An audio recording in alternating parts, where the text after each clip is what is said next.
Okay, I am finally live. I'm so sorry. I was having so much trouble. I didn't even know if it was ever going to let me go live. So, one thing after another, I thought, oh, okay, so it has happened from my last video about the whole Epstein file thing.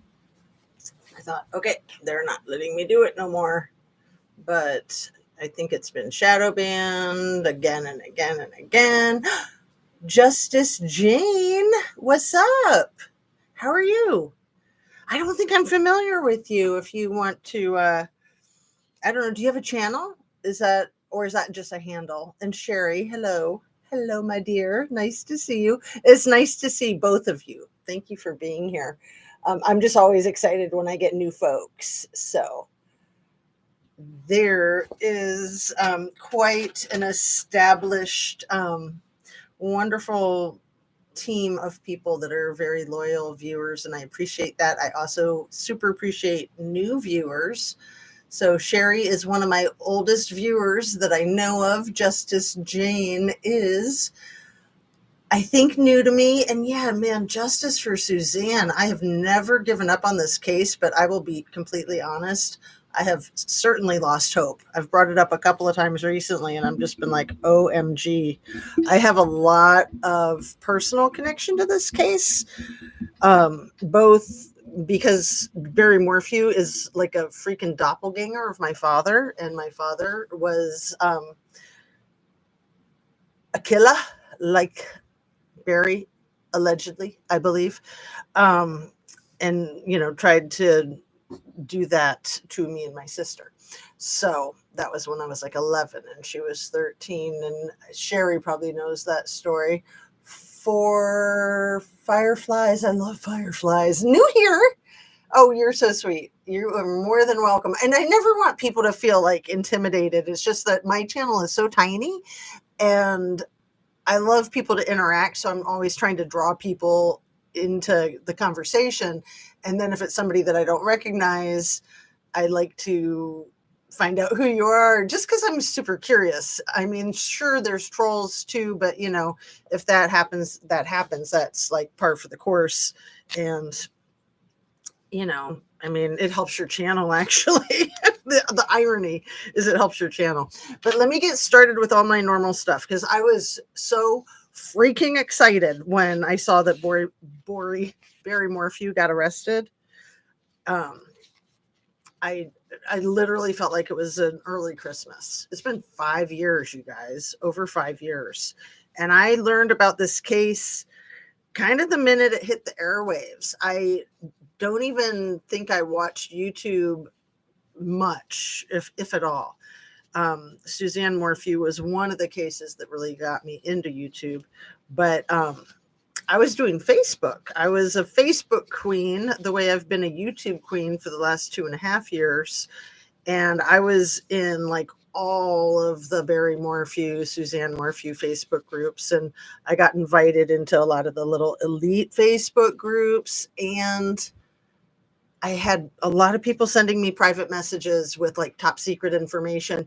A lot of it, I took it with a grain of salt and thought, who knows if it's true and accurate or if this person is a wingnut or if they're trying to be helpful, but they're not or whatever. But there was one contact in particular, somebody who private messaged me that I had interaction with back and forth, that I took that information to the CBI. So the CBI was fantastic. I've talked to you guys a little bit about that. I haven't talked about it too much because it's a live case. And of course, I don't want to do anything that would compromise the integrity of their case. They were so fabulous. And I'll get into that. But first, let me finish saying hello and do my routine things. Like, please hit your like button.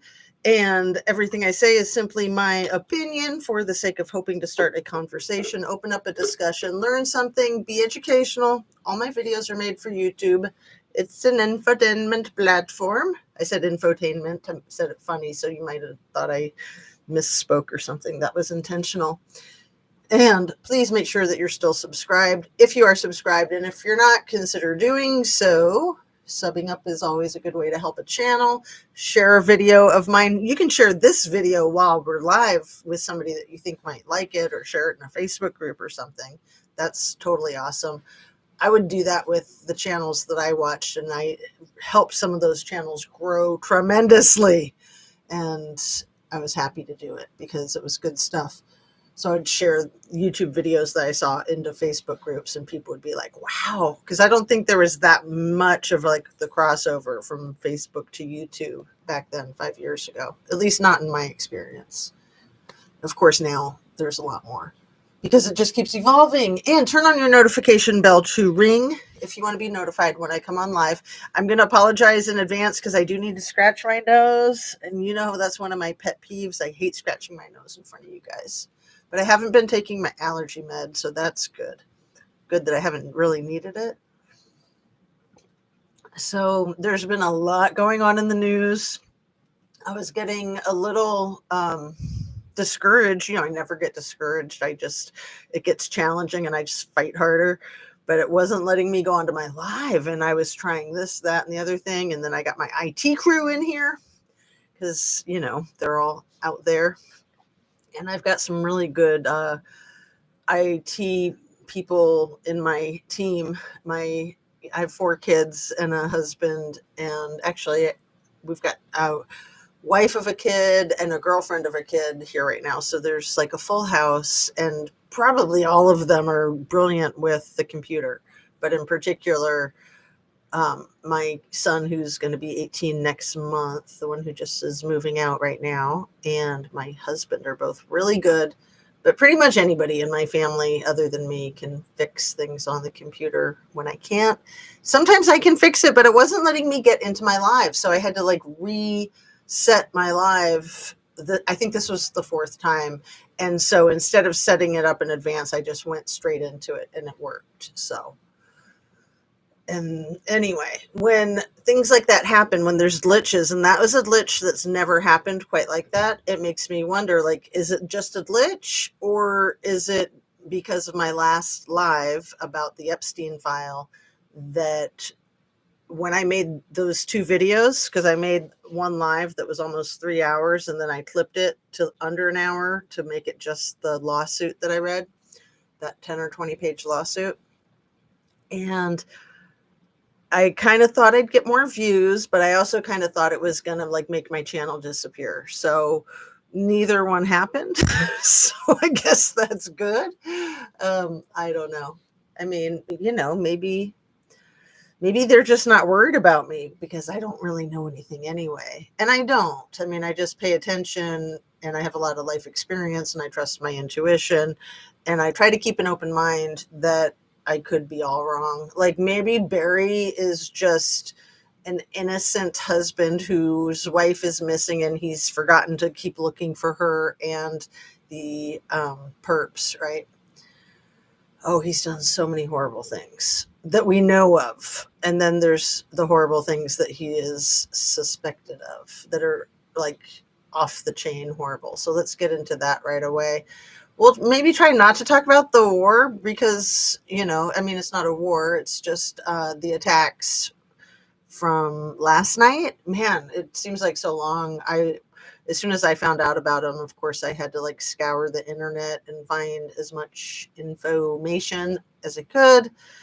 And yeah, so I'm sure everybody here knows that we bombed Iran in 3 strategic places, allegedly wiping out their nuclear capabilities that they may or may not have had.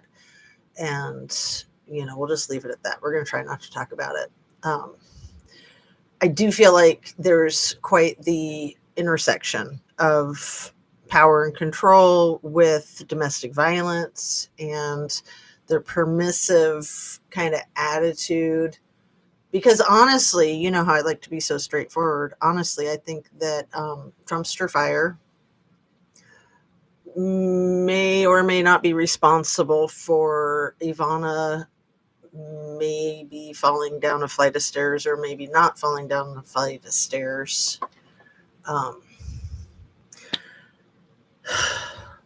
Again, we'll just leave it at that. So Barry Morphew was a huge Trump supporter, so much so that after his wife went missing 5 years ago, I think it was May 10th, it was Mother's Day when she was reported missing of 2020. So in the height of COVID in Colorado, a small town called Salida. By the time the election rolled around in November, he did a absentee ballot for Suzanne so that he could vote for his favorite president twice. And he got charged with the crime of fraudulent voting.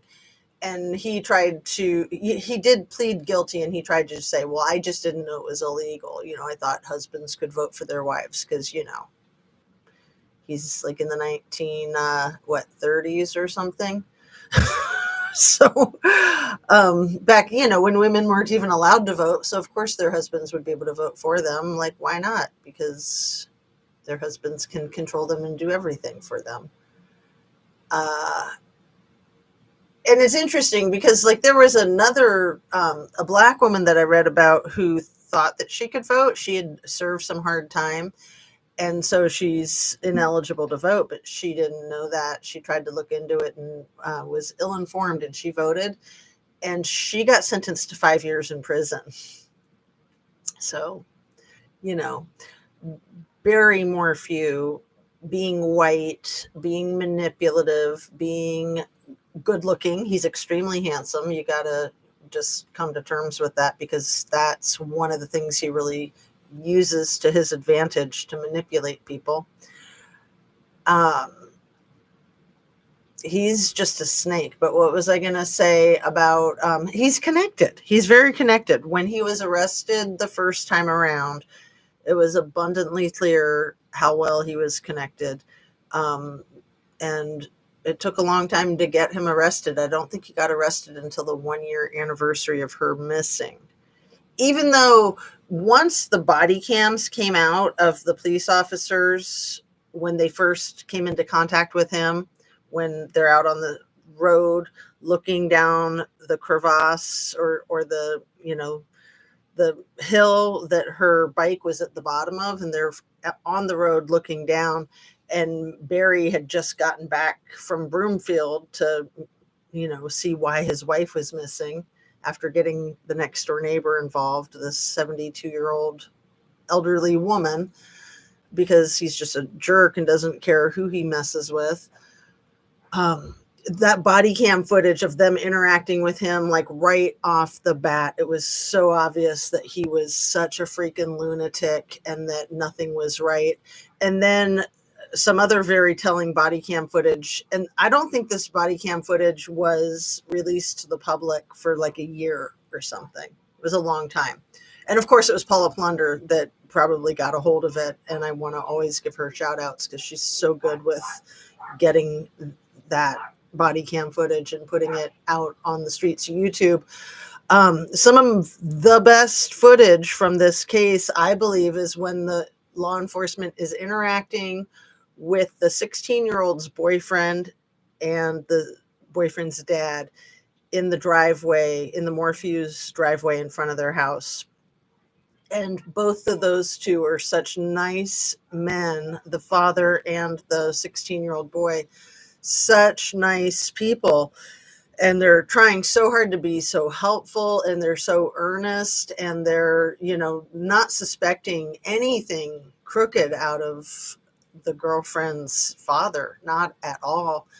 And they're just trying to be helpful. And then my favorite footage that took a really long time before it came out is the footage, the body cam footage of law enforcement when they're asking Barry to get some clothing out of the house for them to give to the canine, to do some tracking. And Barry thinks he can just barge right into the house.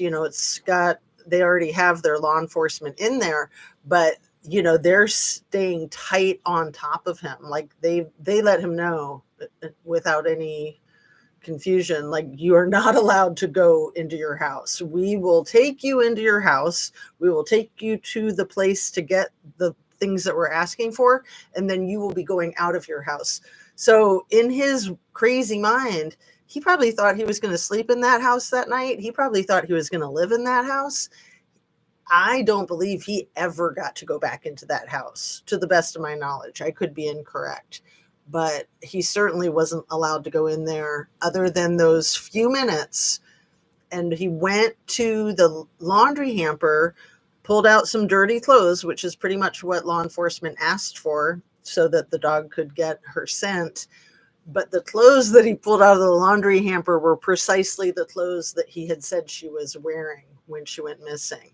So I think it was like, that blue helmet and maybe a blue shirt. And she only had like one mountain biking outfit because she was very new to the whole mountain biking thing. And so, so the outfit is in the laundry, and that's the outfit that he grabs. And then her hydration pack was in the front seat of her car. Her sunglasses were in the front seat of her car. Her ID was either in the car or in the house. But, there were just all the telltale signs. And just, he was acting so squirrely. Like, as soon as they laid eyes on him from the road, they knew. And probably just like Chris Watts, they knew even before he got there. And the bike was so conspicuously placed so carefully. I think that mountain bike was like a $5,000 mountain bike, maybe $10,000, like absolute top of the line. And it's at the bottom of this, what do you call it? Just over the side of the road, not like a canyon, but like I said, like a cauldron maybe. And, it's rustic out there. So it would have like tumbled and gotten scratched up, maybe broken some branches on the way down, but there's none of that. It was so obviously placed, and it was placed very carefully upside down, not a scratch on it, and not a fingerprint on it. Another telltale sign, not a fingerprint on it. Anyway, I'm ignoring your comments, and I don't like to do that. So let me catch up here.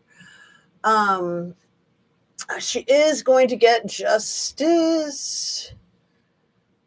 Let's see. I'm going to put it on live chat. Everybody put your thing on live chat if you want to catch all the comments, because it like has a default to go to top chat, which is stupid. Justice for beautiful Suzanne and for her kids. Those poor daughters are so freaking gaslit if they still believe their dad. I truly think that they did believe him all of the times that I've seen them in interviews. I don't think they were lying. I don't think they were pretending to believe him. I think that they really believed him. And who knows at this point? Probably a little bit of both. They probably can't believe that he could or would do that to their mom and do that to them.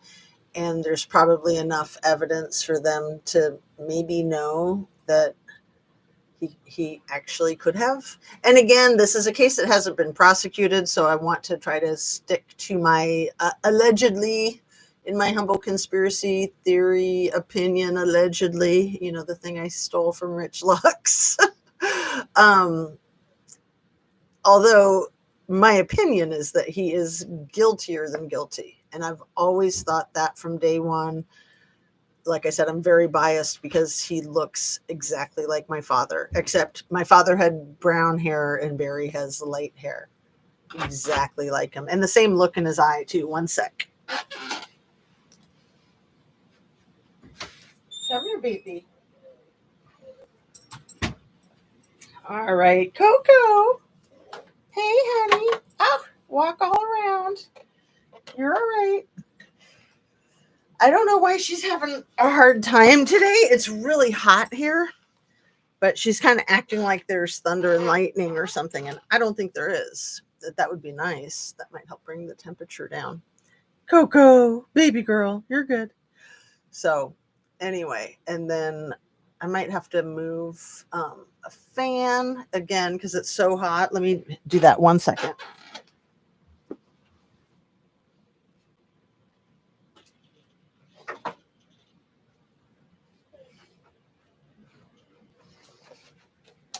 it's always high risk. If I move anything, everything will come tumbling down.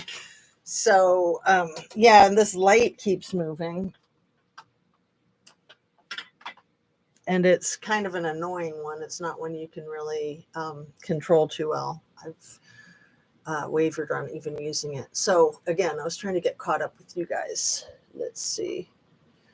So I wanted to just kind of briefly go over some of Suzanne Morphew's case, some of the more interesting points in my opinion.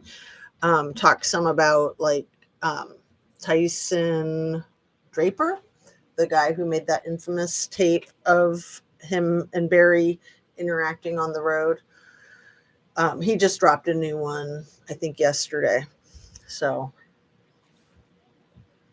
and I really appreciate Tyson. He did a lot for the case, and I know that law enforcement really appreciated him too. In fact, I actually thought he was law enforcement at one point in time. I thought there's just no way he's just authentically like this random guy. I was like, he's got to be FBI or something. Let's see. Let me get caught up with my people. Justice for the beautiful Suzanne. Suzanne's spiritual body is hunting you down now, Barry Bear. He's such a freaking gross hunter. I mean, he hunted her like a wild animal. I did not realize, and maybe you guys have heard this already in the last couple of days, because of that BAM, the BAM. I think that might be his initials, but I'm not sure. I think his middle name is Allen. I think it's Barry Allen Morphew. I keep meaning to look it up. Let me see. I'm just going to type that into Google and see what it says.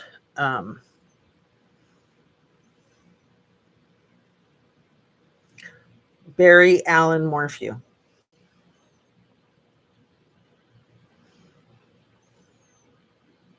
It might not tell me his middle name.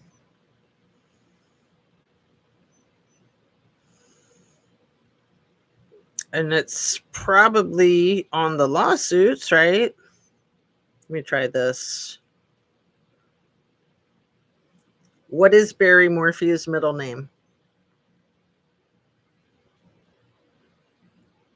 Barry Lee. Okay, I'm glad to have that clarified.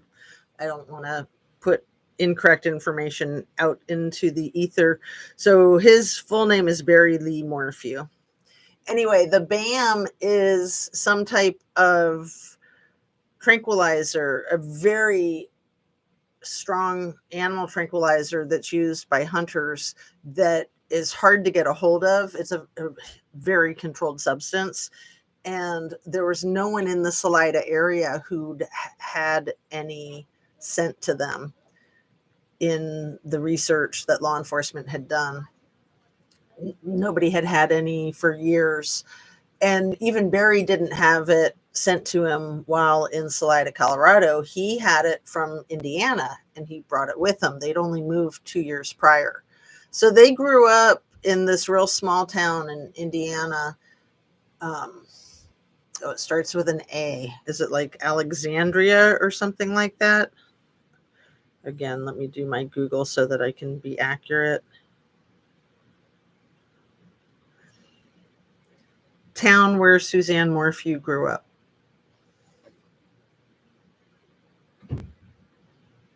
Alexandria. Wow, I was right.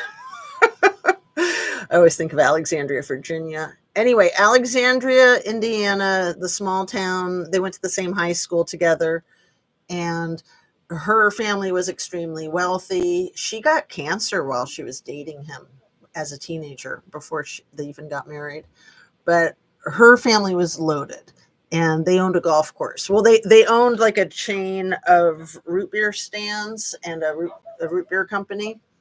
And so they also owned a golf course, and Barry was one of the caddies at the golf course when he started dating Suzanne. So he was basically dating his extremely wealthy boss's daughter. And she was just a sweetheart and super cute. I don't know if she was homecoming queen, but she was like one of the candidates for homecoming queen. Just a really nice person and extremely pretty. People liked her.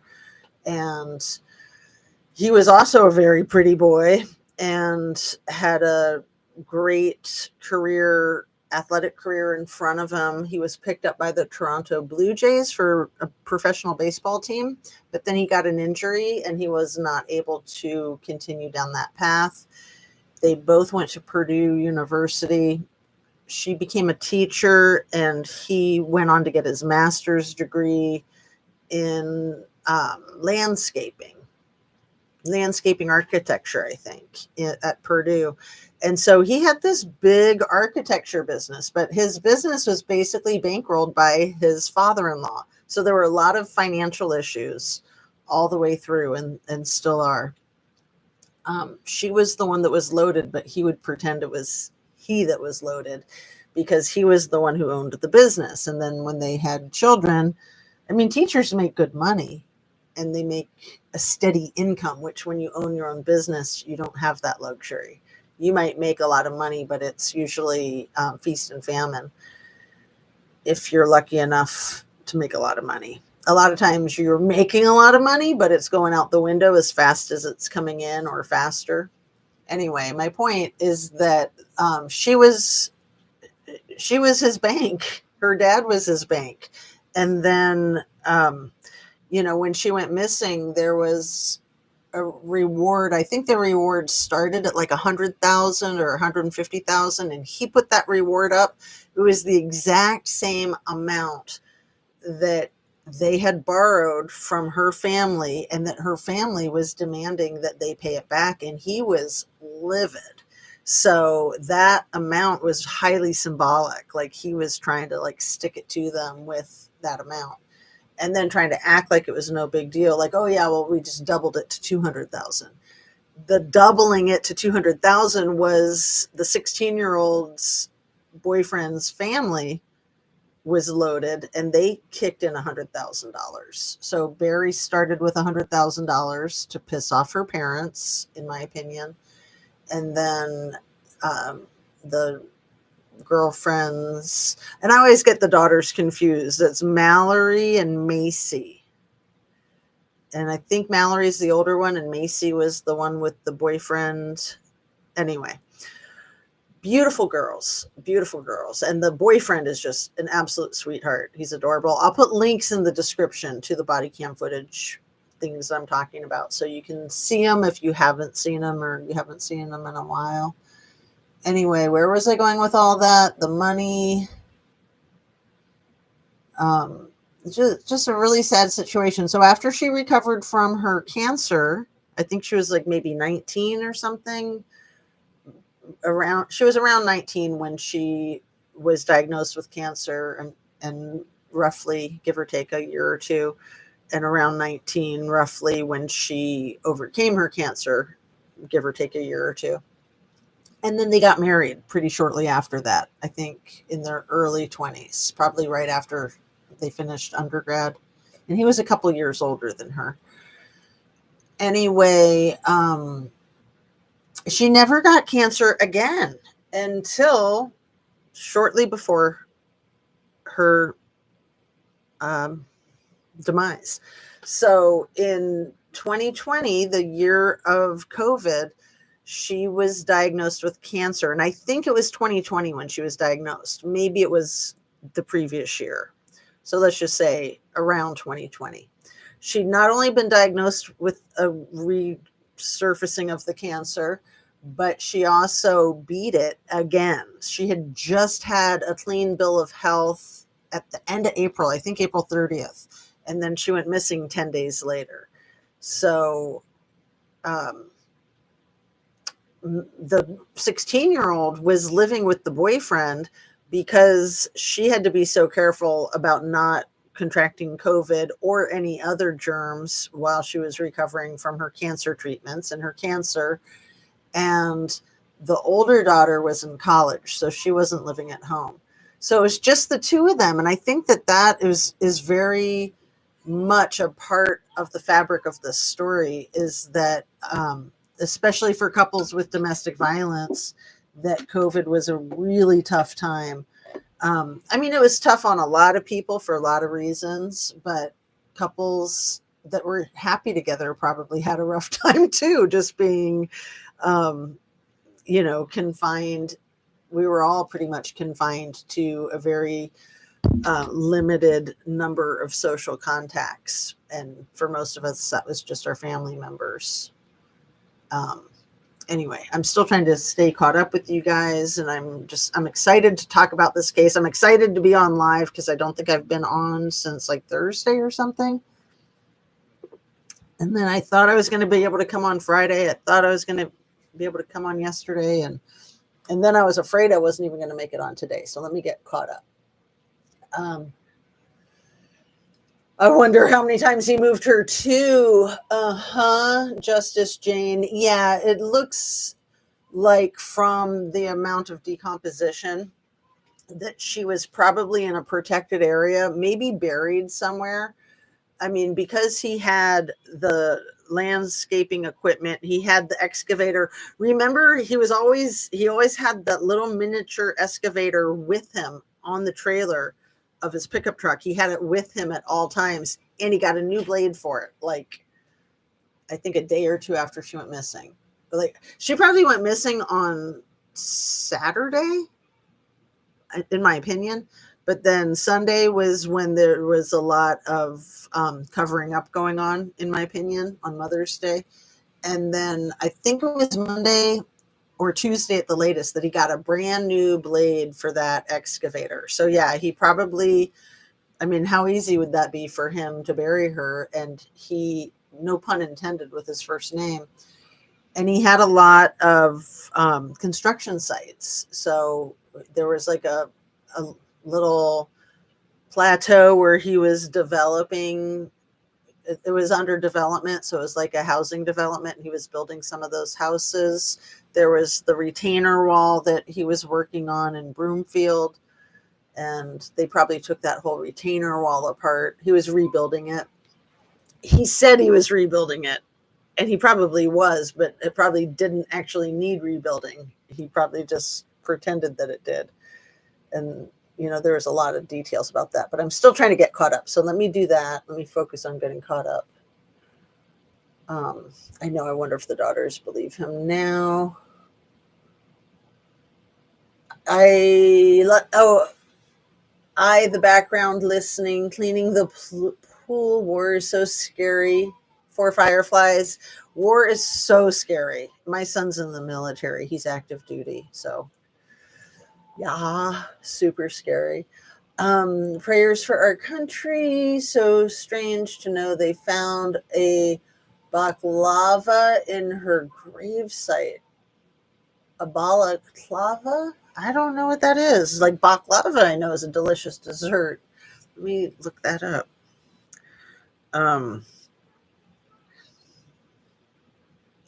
Balaclava. And you might be able to hear my little grandbaby crying in the background. He's such a sweetie. I just want to go bounce him and put the fan air on him because, nobody does it like grandma does it. But the kids are good with him too. And the granddad's good with him too. Balaclava. Balaclava. What is that? Oh, that's bizarre. Also called a ski mask, in the form of cloth headgear designed to expose only part of the face, usually the eyes and mouth. Depending on style and how it's worn, only the eyes, mouth, and nose, or just the front of the face, are unprotected. So it could be that this was face gear, because remember, everybody was wearing those back then with COVID. That was one of the solutions. People would just wear those things. But also it's almost like a burqa. So that's what I was thinking you meant at first. Isn't that what they're called? When it's like, isn't it called a burqa? Let me see.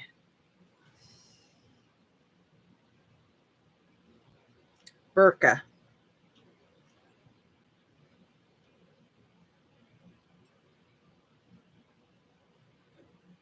A hijab, a burqa hijab. Okay. So yeah, you just mean the like the neck gear, the face cover, I think, right? If you want to respond to that, I promise I'll get caught up right now. That's my sole intention. I'm not going to get distracted. But I didn't know that. Thank you for that information. Did I highlight that one? I wonder if the daughters believe him now. Even if they didn't, they need to pretend to stay safe, in my opinion. I agree 100% for Fireflies to stay safe and also maybe to help elicit information or just to work with. I mean, I don't know if they're working with the detectives. I would kind of think that they would be in opposition to the detectives because it seemed like they wanted um, to protect their father earnestly and honestly. But I totally agree that even if they don't believe him, that they need to pretend that they do. Yeah. Is Coco a cat or dog? Coco is a dog who had cancer on her rear end, and she's asleep right there. Coco, come here, baby. She's 10 years old. So she's had the cancer twice. And then we had her get a bunch of radiation therapy earlier in the year, like all of January, or it felt like all of January. It was like 20 days straight. And the last one was on Valentine's Day. 20 days straight, but that was like Monday through Thursday, 4 days a week. And so then she wouldn't get it Friday, Saturday, Sunday. I can't remember. Anyway, I think it might have been 5 days a week for 4 weeks. That's probably what it was, Monday through Friday. So basically a month. Yeah, that's what it was. It was basically a month. So the end of the last half of January and the first half of February. And so she's been cancer free too. That was really expensive, but we're very lucky that we don't live too far away from OSU. And they've got awesome veterinary miracles that happen there every day. And, sad stories that happen there every day too. Anyway, I told you I wouldn't get sidetracked, and here I am getting sidetracked. So, but thanks for asking. Coco is a 40-pound dog. She's a mutt. She's cute. She's a good girl. So glad Coco's doing well. Thank you, Sherry. Me too. I was so scared we were going to lose her. That was rough. I heard today that Barry owns a trailer court in Arizona called Stardust. Oh, interesting. Very interesting for Fireflies. I had not heard that yet. I thought it was Barry Lee, but I don't know. Yes, you nailed it. There you go. Barry Lee Morphew. He was going by Lee Moore, I heard.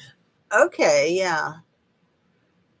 Well, especially because after everything he'd been through, I mean, this was a really high profile case. So if he was trying to just like live a life in Arizona, he couldn't really call himself Barry Morphew without getting shunned, I would think.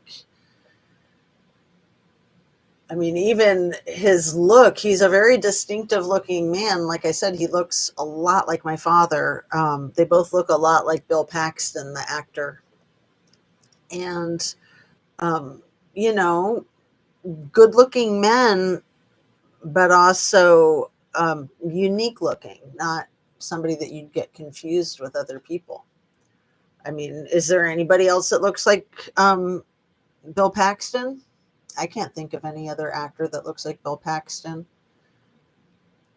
He was the guy who played the scientist in Titanic. I think he's passed away. I think he died young in his like mid-50s or something. He was in a bunch of other stuff too. But anyway, I'm not getting distracted. Bed Crime Stories actually went to the location. Did you see that? No, I will check it out. I used to watch that channel a lot. True Crime Rocket Science also went to the location. And, of course, Tyson Draper went to the location. And yeah, I've had a lot of contact with Tyson Draper. I've had a good amount of contact with one of the detectives.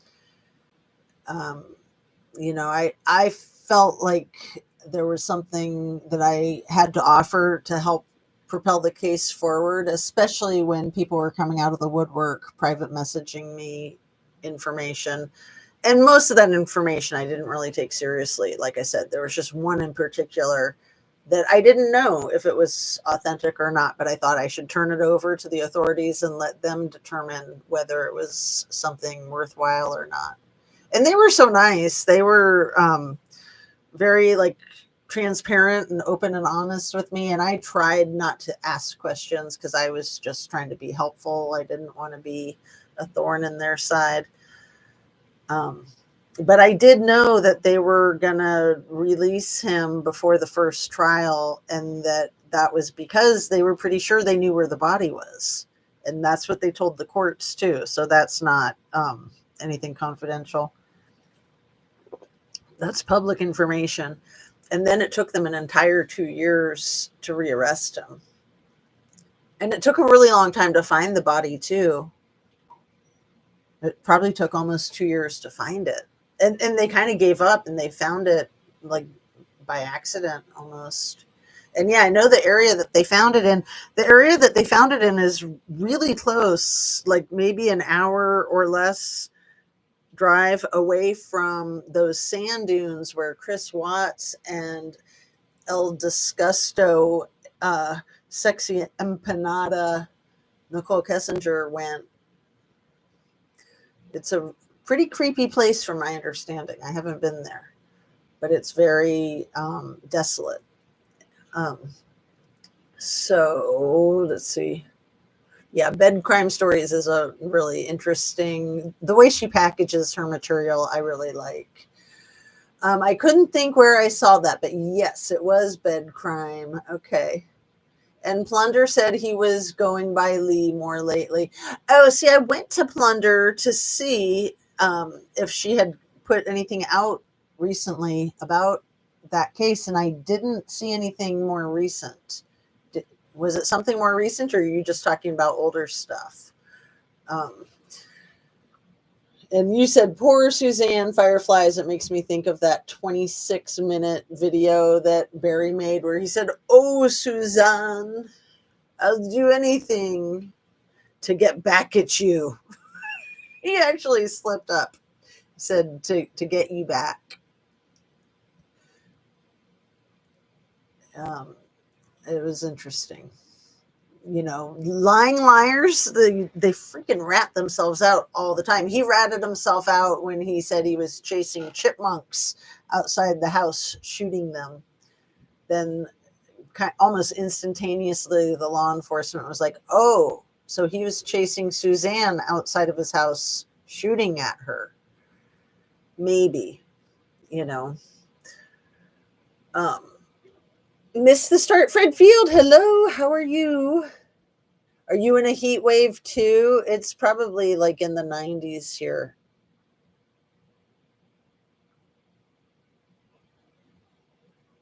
Fireflies, messages redacted. Was that accidental or on purpose? Sorry that I missed them. God bless Coco. Fred, how are you doing?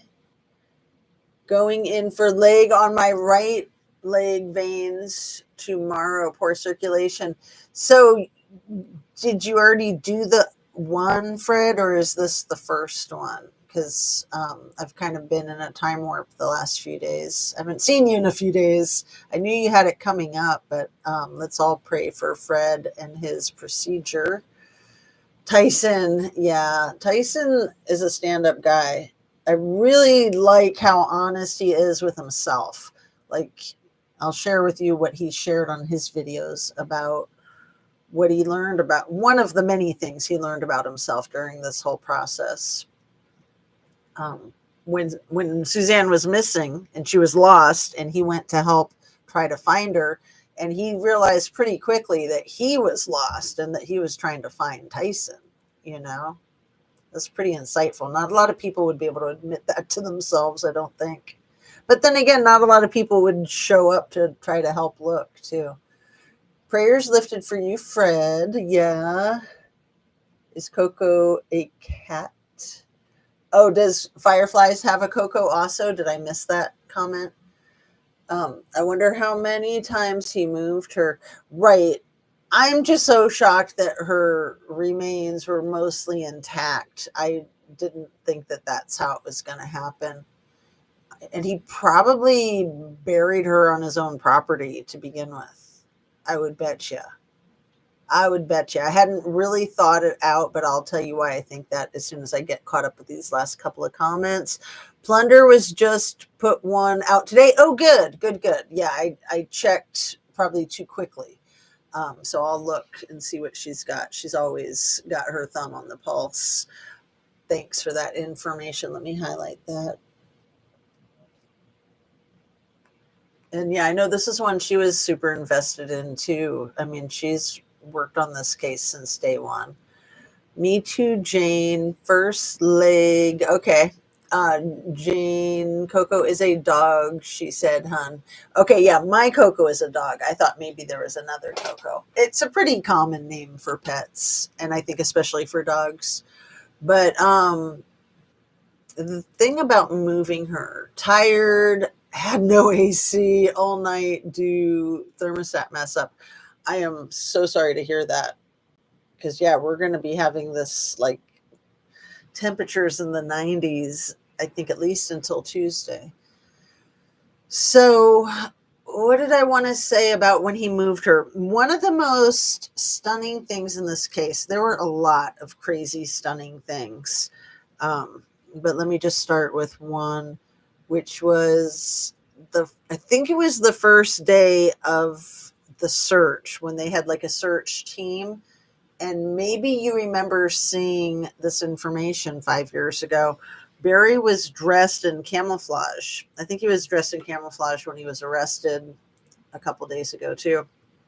But he was dressed in camouflage. He was with the group. They were looking in the area because, you know, if you've looked at the map of the house and the road and where the bike was, basically the road from the main road, the driveway, let's say, was very long. It was a very long distance from the road to the house. And it's probably kind of like a quasi driveway road shared with a couple of neighbors. And there was pretty much nobody else out there. So there was the 72-year-old woman neighbor that they got involved to help try to find her and to help call 911. And then there was Barry's old military friend, George. Forget George's last name. I think he lived right there too in that little development that shared the same driveway. But where her bike was pretty much as soon as that road that they lived on, or their driveway, as soon as it met the main road, and just a 2-lane highway through the mountains, but right there is where her bike was. And then her helmet was down to the left coming out of the driveway, about a mile to the left, but the town of Salida was to the right.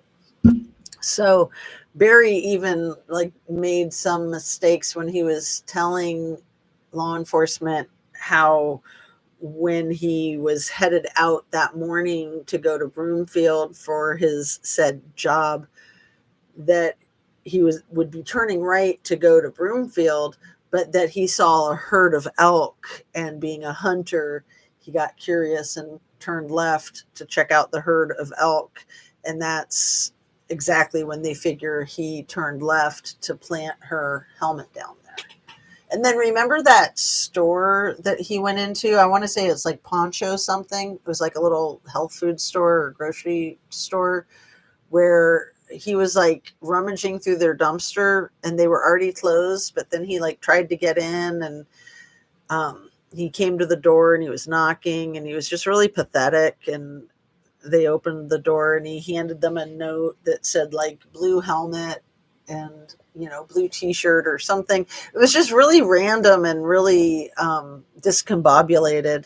And, you know, he was trying to say like, my wife is my finder, but he like hands them this like, I think it was like a ripped piece of paper with these words scribbled on it, like blue helmet and a couple other identifiers. And it was just very strange.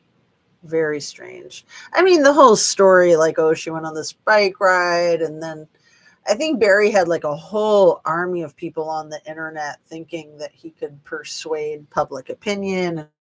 I think he's just a master gaslighter. Let me take a break for a sec. And thanks so much for being here, you guys. We've already been on for 50 minutes. I haven't even looked at my notes. Okay. So I started to talk about the tranquilizer, the BAM, and how that's such a strong controlled substance. I did not realize that Barry was a deer farmer in Indiana. And that just creeps me out. Like, I didn't even know that there was such a thing. So I'm going to just guess what that is because I don't really know. I'd only heard this since his arrest, since this most recent arrest, that,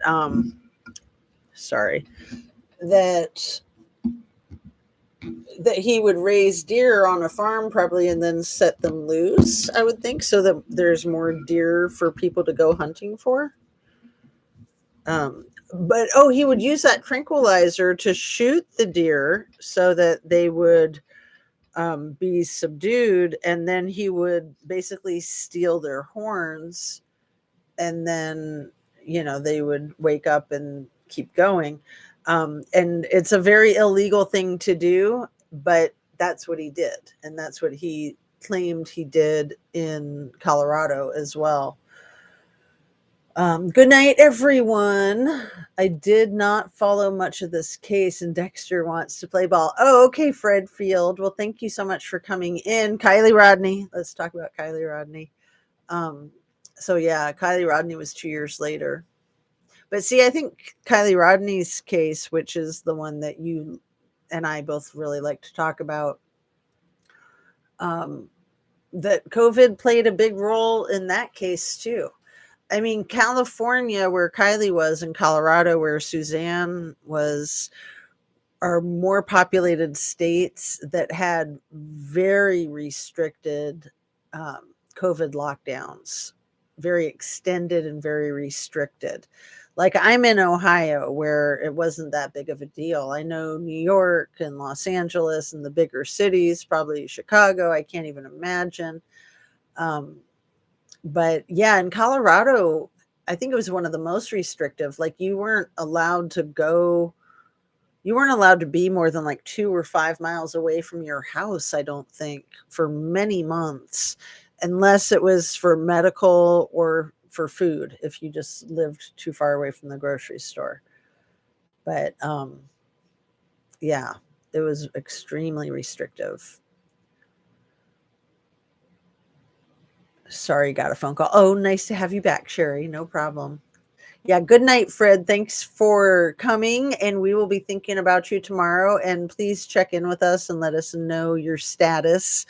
I will be trying to go live every day this week, but I'm going to anticipate that it's going to be spotty since my little grandbaby is here, and I'm so excited about that. He's such a pumpkin. All right. So when you shoot a deer with one of these BAM tranquilizer darts, apparently it takes 5 to 20 minutes for it to subdue the deer. So I think that they might be functioning kind of normally, or at least if they're not going to pass out for 20 minutes, probably the first few minutes they're functioning pretty normally. If they pass out in 5 minutes, then it's probably going to hit them pretty quickly. But what they think happened with Suzanne, with Barry, is that he hit her with that tranquilizer gun. And so he was chasing her around outside the house because they had information from his cell phone. So a lot of the information that's nailing his ass to the wall is the electronic data. So and back then, 5 years ago, we didn't know, I don't think I knew that cell phone data could be that accurate, that it would just kind of like give a general vicinity of where you were. But anyway, so they knew he was like darting around the house. And when they asked him about that, that's when he said, oh, that was just me shooting at the chipmunks because they're a nuisance. And then when they found the the cover, the syringe cover from the BAM injection, they found that in the dryer. So I mean, probably he meant to toss it out. I would think that you would put it back on the syringe and then toss it out as hazmat. But whatever it was, law enforcement found it in the dryer, just this tiny little plastic cap. And that was one of the many things that broke the case wide open. Another thing that broke the case wide open was the spy pen that they found in the bedroom that Suzanne had gotten to try to catch Barry in his philandering and cheating. And then ironically, it outed her in her philandering and cheating. But that was pretty wise and also very indicative of not a happy marriage. I don't think getting a spy pen is something that you do when you're in a nice, stable, happy relationship. At least it's not something that I've ever done. I don't think it's something my husband's ever done. Not that our relationship is perfect, but you know what I mean. Barry tried to tell law enforcement that they were just like the happiest couple in the world. No trouble at all. But then there was a lot of evidence, in addition to the spy pen, of Suzanne communicating with friends and family, even about physical abuse. So she was, I think, volunteering at a domestic violence shelter. And then it became apparent through some of the interactions with one of her sisters in particular that she had been the victim of domestic violence. And let's see. That video, that 26-second video when Barry is talking to the world, trying to get Suzanne returned, no questions asked, $100,000 reward. So the money, she had a ton of money and her dad had a ton of money. I think her parents were divorced. And around the time that they moved from Indiana to Colorado, which again was only 2 years before this happened, and it just makes you wonder. In my opinion, I think that this was premeditated that far back, that Barry knew that she couldn't go missing in this small town of Alexandria, Indiana, where they were from. People would notice that she was missing within half of a day, probably. People would report her missing. People would be looking for her. People would be wondering, where is she? But in Colorado, where she didn't know anybody, where they lived out in the mountains, that bought him extra time. So personally, I think that's why they moved. That was a very expensive move. And he had a successful business, allegedly, back in Indiana. But if I'm remembering right, there was also some financial trouble that he was like maybe skipping town to get away from some bills. Probably trying to get away from some women too, in my humble conspiracy theory opinion, allegedly, because he seemed to really like the ladies and think that he could just do whatever he wanted whenever he wanted. And he probably had some could have very well likely had some situations going on in a small town and things catching up with them, and maybe people telling Suzanne that he had been cheating on her. I think that's entirely likely. Entirely plausible anyway, if not likely. I think it's likely in a small town. So when he moved to Colorado, I think is when they borrowed the $100,000 from her dad, and she had probably like trust accounts and stuff like that. Like she was an heiress. She had a lot of money coming her way. And then her father passed away. I want to say his name was Fred. Let's see. Um,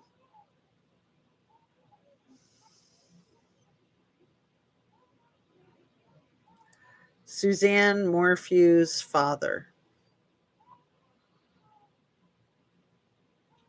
Gene Mormon. So he died November 19th, 2020.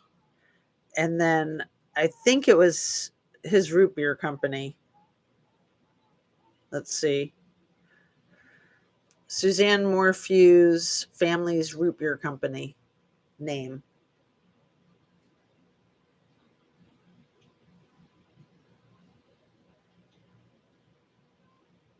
is Gene's Root Beer. That was the name of it. Gene's Root Beer Drive-In. Okay. Good to know. What did I say I thought his name was? It doesn't matter. I was incorrect. Did I say Fred? Gene, Fred, F and G are very close in the alphabet, right? They both have 4 letters and an E. Okay. Sorry about that. Anyway, so Gene's Root Beer. I'm glad to know the name of the root beer company because I couldn't remember and I kept meaning to look it up. So Gene was very sick and dying. And again, I think he was like 82 or 84 when he passed away. But, the last few months of his life, he was cognizant and coherent and lucid. And his daughter was missing. I mean, how effed up is that? And then Barry, being the disgusting freak that he is, in my opinion, he went to Gene in person and almost forced him to sign some papers. So I think it was so he could like sell a car or something. He was liquidating a lot of stuff really quickly right after she went missing. And that was also suspicious and made him look very guilty. Let's see. 1 second. What time is it? Okay.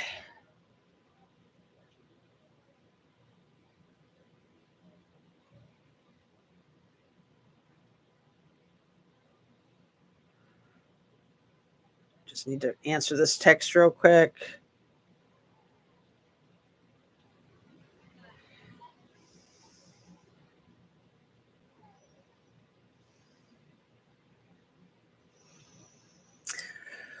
All right. Anyway, can you guys hear the baby crying in the background? It's kind of subdued. Poor little thing. He's 3 months old almost. I think he's just so miserable with the heat, but it makes me think I should wrap up so I can go do my grandma thing and help out. I would take him for a walk around the block, but not in this heat. I would just hold him in front of the fan. I can go see if they let me put him on the screen, but I should probably talk with them about that in advance. I hadn't asked them yet, rather than just do it while I'm on live. Like, give me the baby. Can I put him on the YouTube? I mean, they might be okay with it, but they might not be. And I totally don't want to put pressure on them. Let's see. Offered up her money. Twister, and yes, died in his 50s. Oh, right. That's the other movie that Bill Paxton was in with, that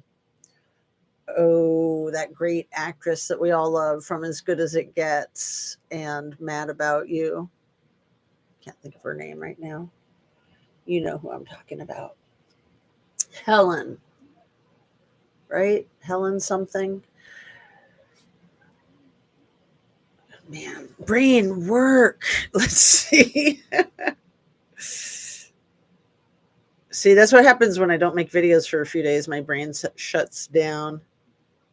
I know it's Helen. I just can't think of her last name. Female actress stars in As Good as It Gets.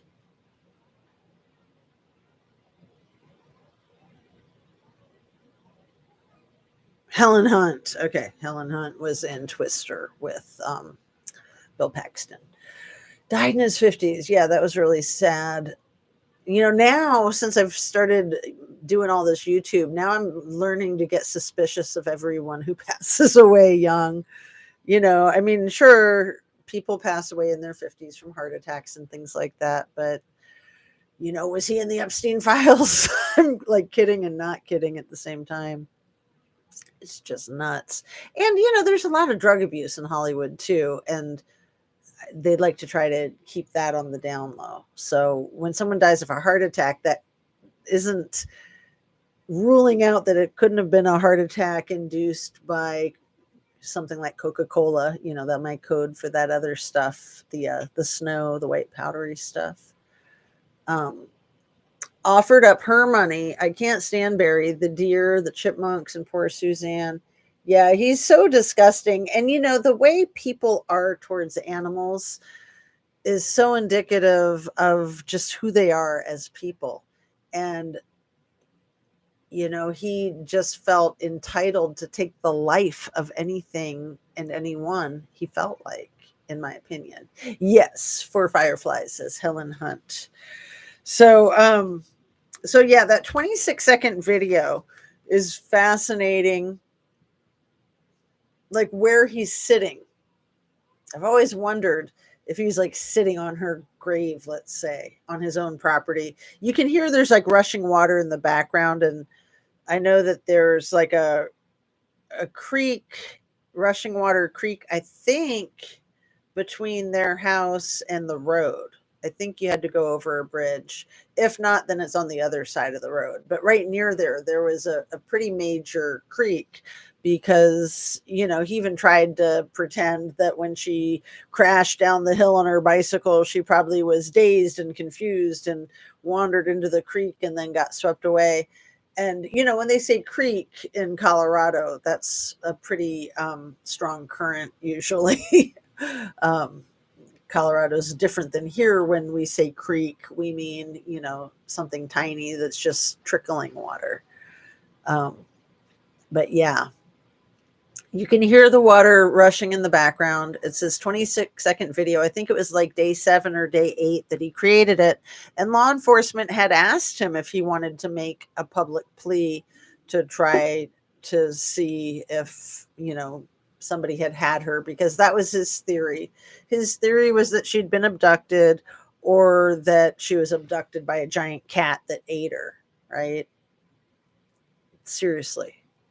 I mean, he was I think he was abusing substances too. I mean, so often I think these crazy cases people are, and they don't want to mention it again because, they don't want to throw shade at these people. And, they don't, like, the case would just have a very different flavor if, let's say, let's just say in theory that he's a crackhead, which I think he might be or might have been. I'm actually, I used to be really convinced, like up front when this case first started, I was like, oh yeah, he's definitely abusing meth or something like that. And a lot of people in that industry do. And he just showed a lot of signs of it. But, he's a fancy pants boy. He was a rich guy with a nice big castle of a house. So probably more like the Coca-Cola stuff.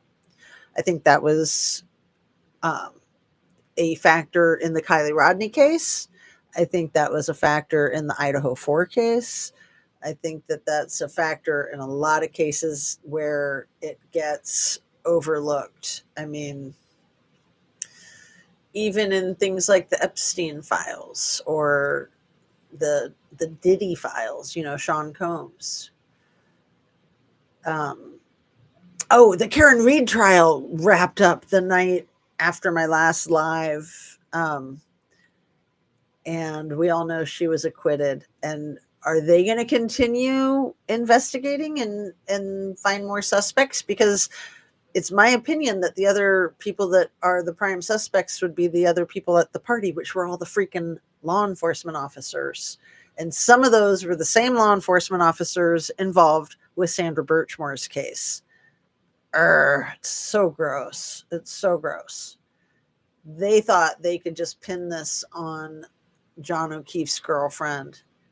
And they were probably laughing their asses off, thinking, haha, we took him out and her, you know. I'm happy for Karen Reed.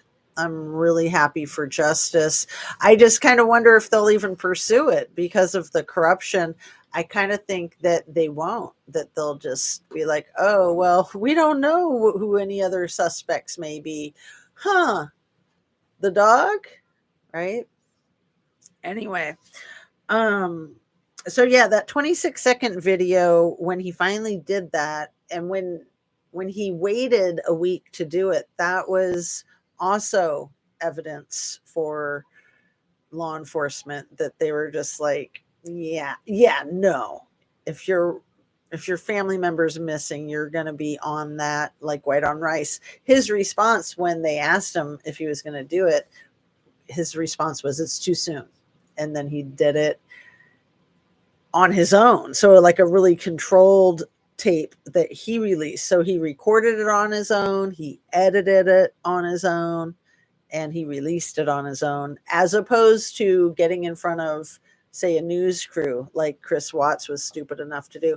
But that brings me to another thing that I really wanted to hit home in this video before we wrap it up, which is that Colorado had already dealt with the Watts case 2 years prior to this, the Chris Watts, the familicide. What I didn't realize was that Patrick Frazee and his girlfriend, whose life he took, did I write her name down? I don't know that I wrote it down here. I think I wrote it down somewhere else. Let's see. Do you guys remember Patrick Frazee's girlfriend that he unalived on Thanksgiving of that same year, 2020? And again, the COVID, the being cooped up with each other. But that was also in Colorado, and law enforcement was so traumatized. All of the people involved in the Watts case were so traumatized by that. They were also very traumatized by Patrick Frazee's case, and then Suzanne Morphew's case. It was a really rough time for those professionals. Like, they had secondary post-traumatic stress disorder from their professions. Let's see.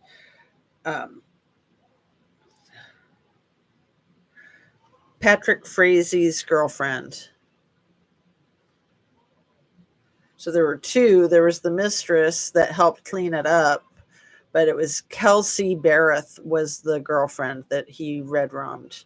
And then Crystal Lee, who went by the last name Kenny, she pled guilty to tampering with physical evidence and agreed to help prosecutors.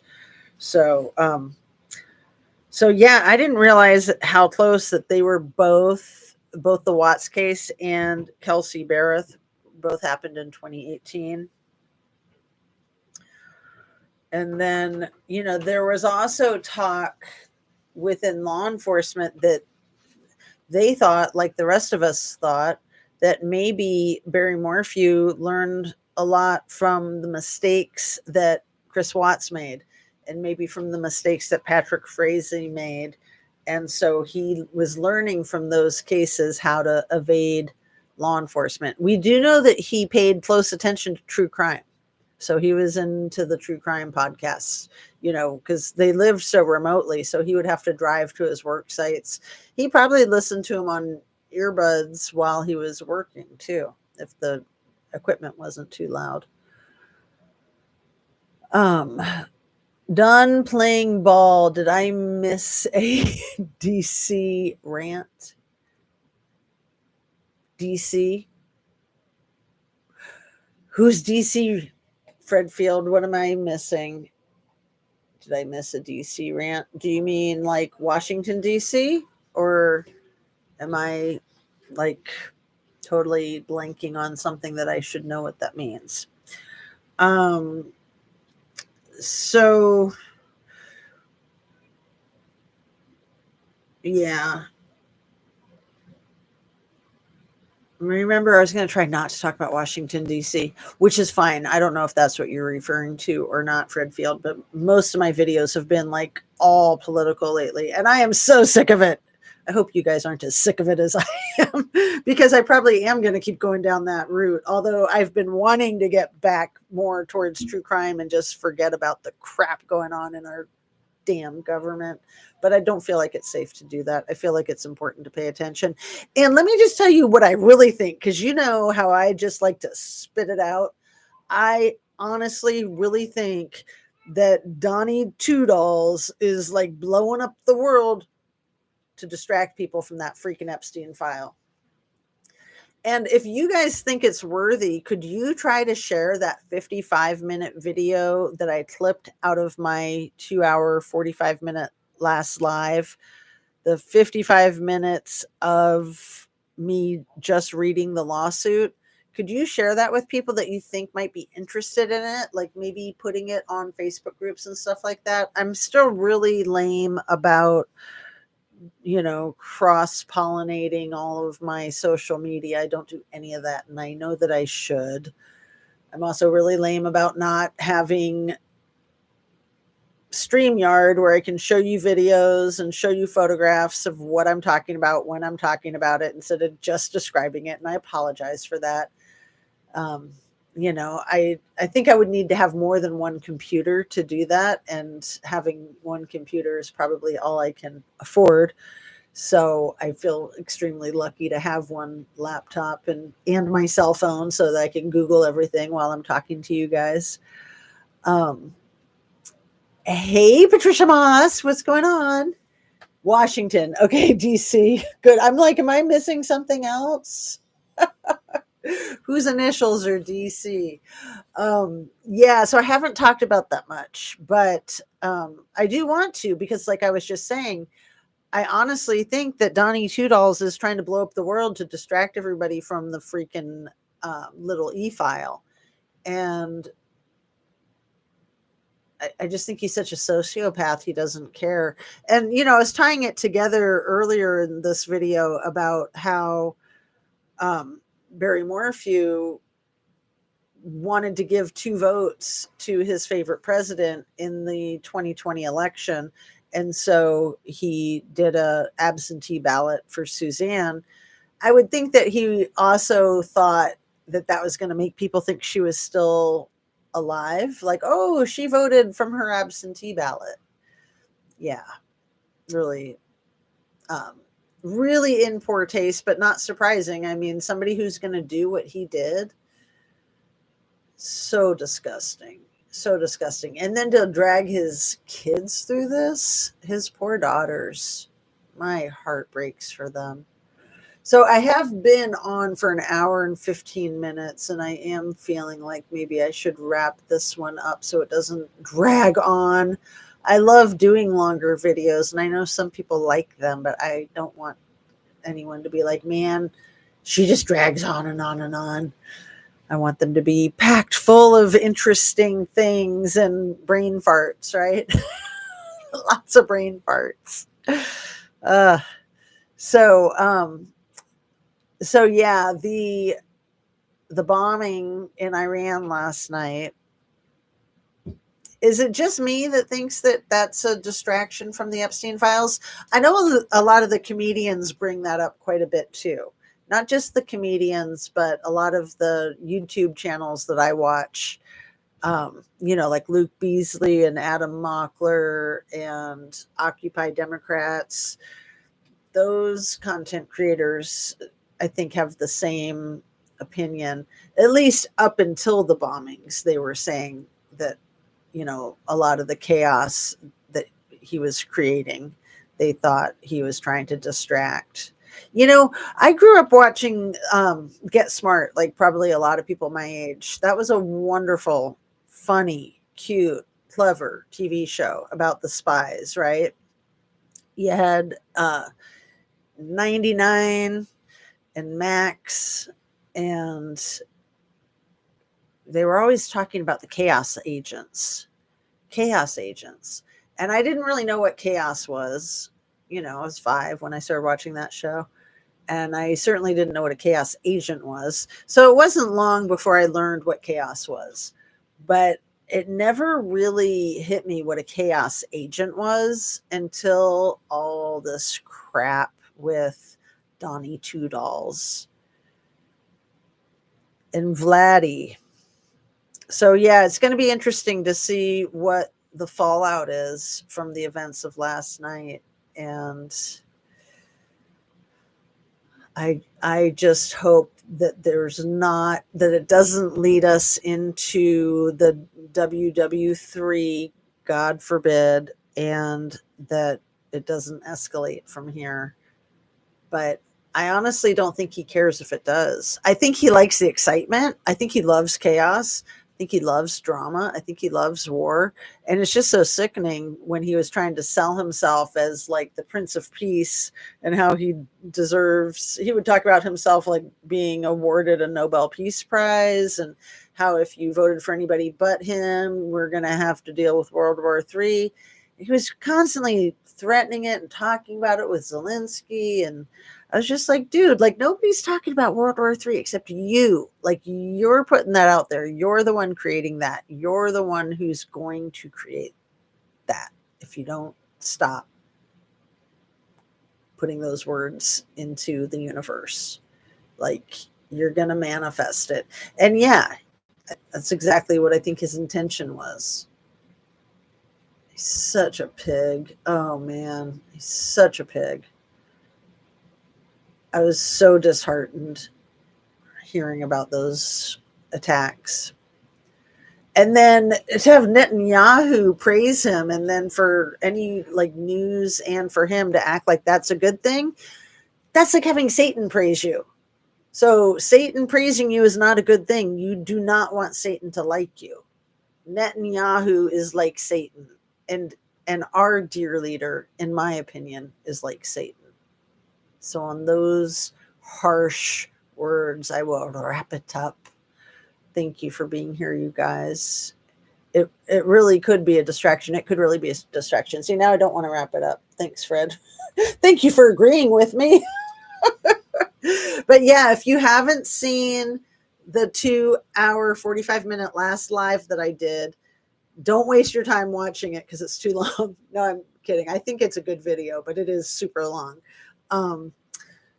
Just watch the one that's over in the regular videos with all my yoga videos. It's the most recent one, and it is a 55-minute clip of that 2-hour and 45-minute video. Anna Bees, I almost hung up before you came in. I was just wrapping it up when Fred said it really could be a distraction. And Sherry says, had a second cuz had heart attack at 33 the other day. Didn't know his lifestyle, but Ruggs was my first thought. I'm not sure who you're referring to, Sherry, if you want to say. Had a second cuz had heart attack at 33 the other day. Didn't know his lifestyle, but Ruggs was my first thought. Yeah. Yeah, like who is that comedian, that really heavy set comedian, Chris, that died of a heart attack? He was from Saturday Night Live. You know who I'm talking about. Let's see. Saturday Night Live comedian named Chris who died of heart attack.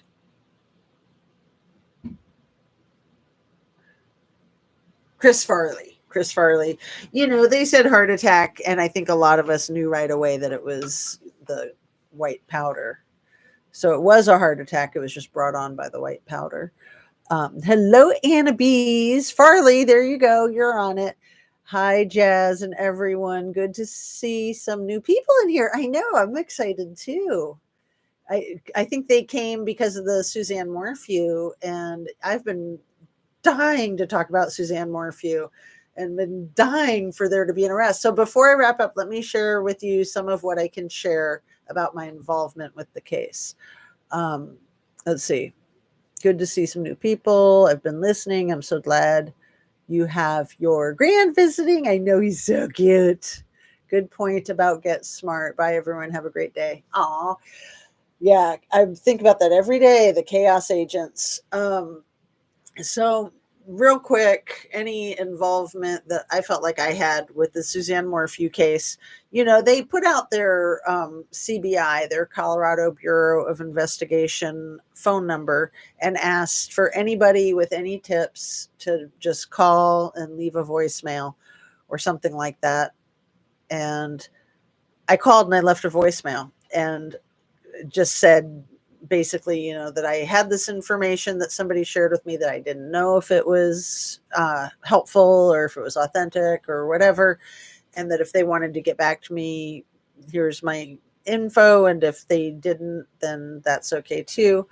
I think it was a phone call. It could have been an email, but I think it was a voicemail. And when I didn't hear back for 2 weeks, I thought, oh, well, they're probably just not interested because it's, just kind of in the weeds, right? But then when the agent did call me back a couple weeks later, they said that they were just swamped and they were very apologetic that it took so long. And they were extremely interested in the information that I had. And the information that I had, again, I'm trying to be careful because this is still an active investigation. They're still, they haven't even extradited Barry Morphew yet. They've arrested him. He's being held in jail in Arizona and he's being extradited to Colorado. I'm just so glad that he didn't move to a country where they don't extradite. And I'm surprised he didn't, but he probably didn't have the financial ability to do so, or he would have. But, he's also probably such a narcissist that he probably thought that he had the whole thing beat and that he could, get out of any trouble that found him, right? I'd chat more, but my service is really bad today. Oh, I'm sorry, Fireflies. Yeah. Anna Bees, it was really hard for me coming onto my live. It took me a long time because it just wouldn't let me.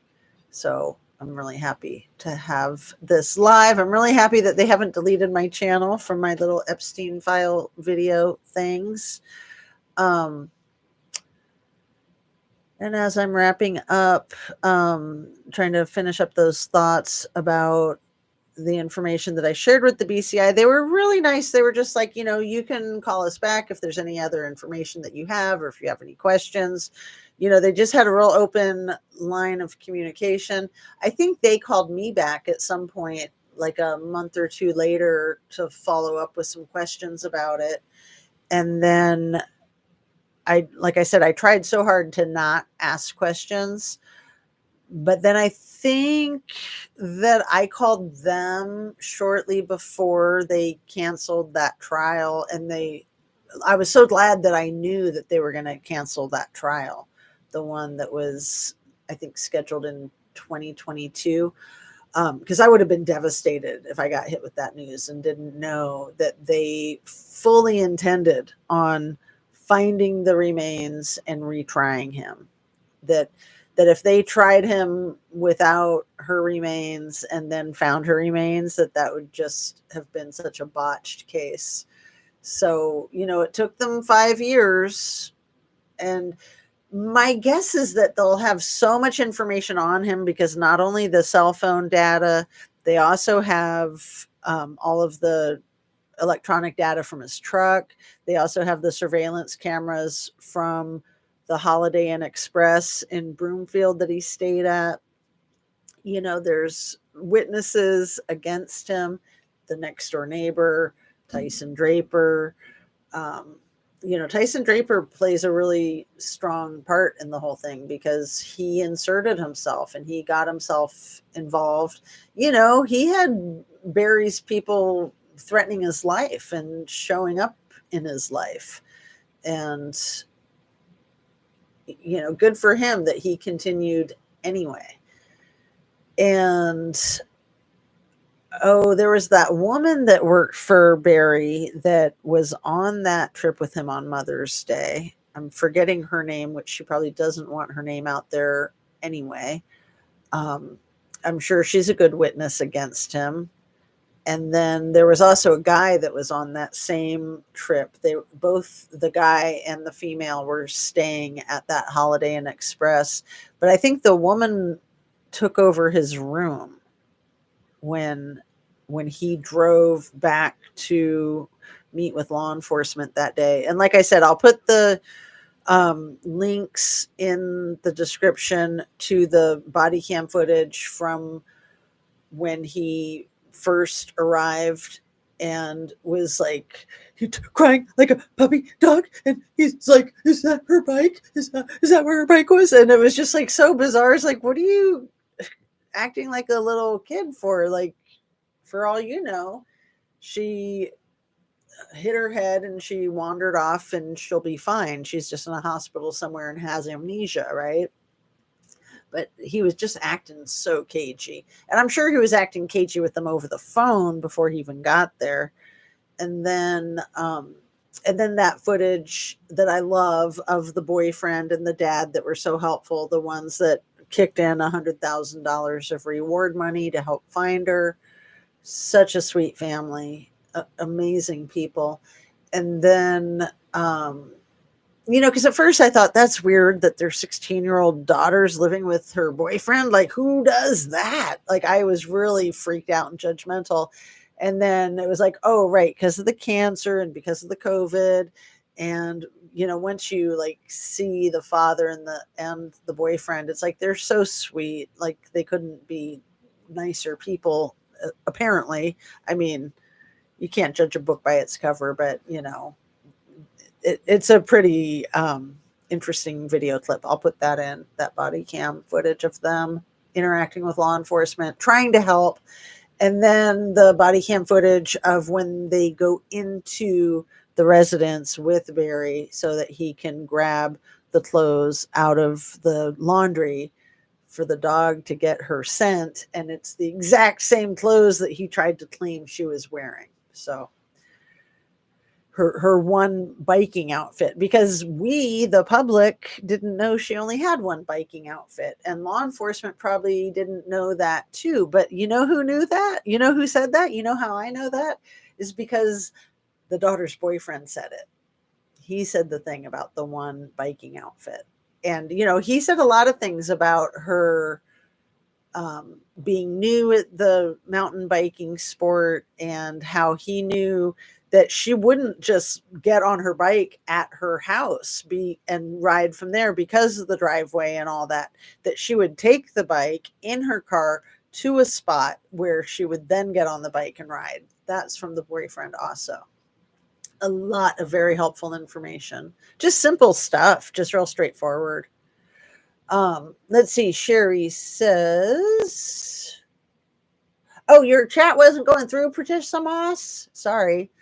I'm glad you are here. Great video. Oh, you're so sweet, my dear. Thank you. I'm glad you're here. And Patricia, I'm glad that your chat is going through now. I love bees too, Anna. Fireflies and bees, they go together, don't they?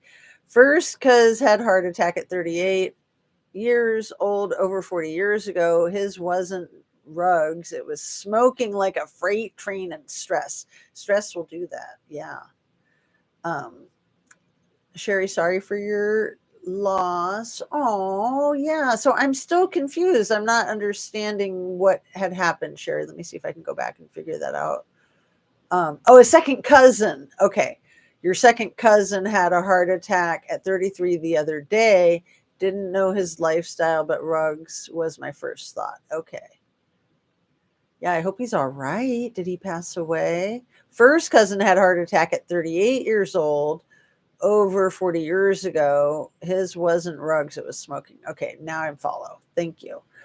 Fireflies, Sherry, I'm glad you're covering this, Jazz. I know, I'm so excited to get back into the Suzanne Morphew case. And I'm hoping, honestly, I'm hoping to get away from the politics. It's horrific.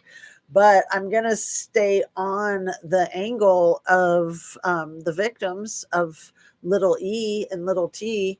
And that freaking lawsuit, man, that girl was 13. And then they talk about the 12-year-old that was disappeared.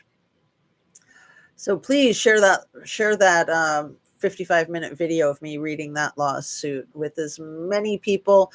I feel like it parallels in my mind to the Kylie Rodney case with that affidavit about Sheriff Wayne Wu and his admission of having the hots for teenage girls and being unfaithful to his wife and impregnating a teenager that he also made or helped get an abortion and all of that. You know, when I first read that affidavit, and I always want to give credit to CNY Family was the one who brought that to my attention. She was the one who found that. And at first I was like, what does the affidavit have to do with anything? And then I read it and I was like, OMG.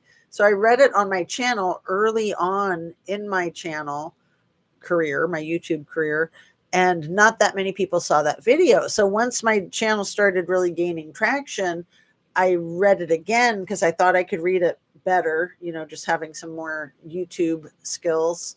And having a larger audience, I thought more people would see it, and they did. I can't remember if it was like 7,000 or 10,000.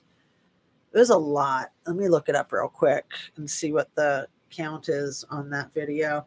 Because the second time I read it, everybody read it, or everybody saw my video. Sorry, got distracted because a text just came up. Let's see. And yeah, I'm going to check out that new plunder video too. Thanks for telling me about that. The affidavit, if I go to my channel and look up most popular that was not alive. Oh, it doesn't do it like that here where you can look it up for most popular. I have to go to my laptop. And man, there's so many videos to go through. There are all these stupid yoga videos. It's funny. Endless. Let's see. 2 years ago, man. So yeah, it was my third video that got like 20,000 views. Where's the affidavit one? The affidavit one's my fourth video, and it only got 729 views. But then a little bit later, let me keep going, I reread it and it got thousands of views. And I was so glad that I had the wherewithal to think of doing that, because I think it's really important for that affidavit to be out there in the public eye. Just like I think that this lawsuit with little e and little t is extremely important to be out in the public eye, so they can quit dropping their stupid bombs and just deal with the fact that they did these things, and that these people are going to talk, and they can't just silence all these people all the time. And not finding it. I'll find it. Oh, you know what I'll do? I'll put a link to it in the description too, so that anyone who's like, what affidavit video? You can watch it. Yeah, I might just have to give up. You know how hard that is for me to give up, but I'm not finding it. And if I do it on the laptop where I can look it up from like most popular video, because it's probably like one of my top 10 most popular, I would bet, because it was thousands and thousands of views. I was shocked that it went from under 1,000 to scads of thousands, but still not finding it.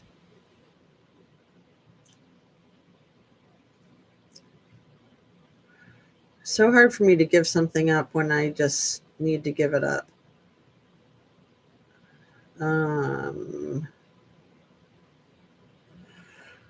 Okay, let me just keep trying. Time to give it up. I guess it's time to give it up. It might be under a live, but yeah, I'll just look for it and I'll put the link in the description and prove that I can cut bait and give up when you have to, because it's important to be able to do that. Like, it's good to be a pit bull and not give up on things. That's definitely a good skill, but only to a point. You have to be able to just go, okay, then moving on, right? So I am wrapping up. Now I'm blabbing on, and it's like an hour and 40 minutes. Thanks a million for being here, you guys. He passed away. I'm so sorry, Sherry, as I'm blabbering on. Thank you for today. This was fun. I really appreciate all the kindness from everyone here. Oh, you're so sweet, Fireflies. And I am just so sorry, Sherry. That sucks. 33 years old, and he passed away from a freaking heart attack. Oh, yeah. What was the thumbnail?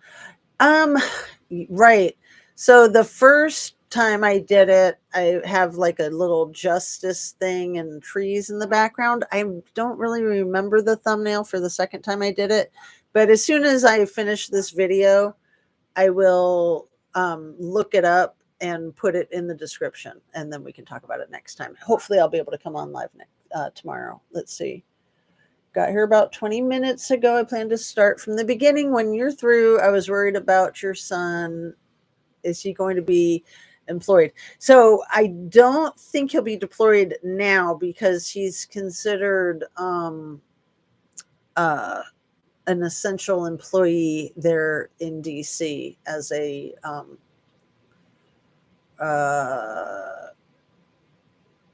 ceremonial guard. So he's an essential worker.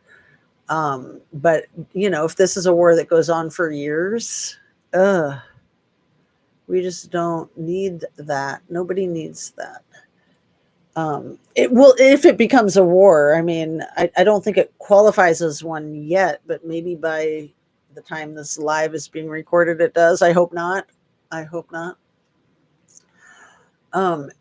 It's at the beginning of the plunder video from today, but it's about Idaho 4 body cam. Interesting. I'm excited to see that. Bye, everyone. Have a great day. All right. Love and light. And like I said, I will look it up right away, and it'll be the first one I put in the description, and then I'll get the rest of them in there as quickly as I can. Thanks for being here. Have a lovely Sunday evening, and talk to you soon. Stay cool. It's going to be hot these next couple of days. Thanks again, sweeties.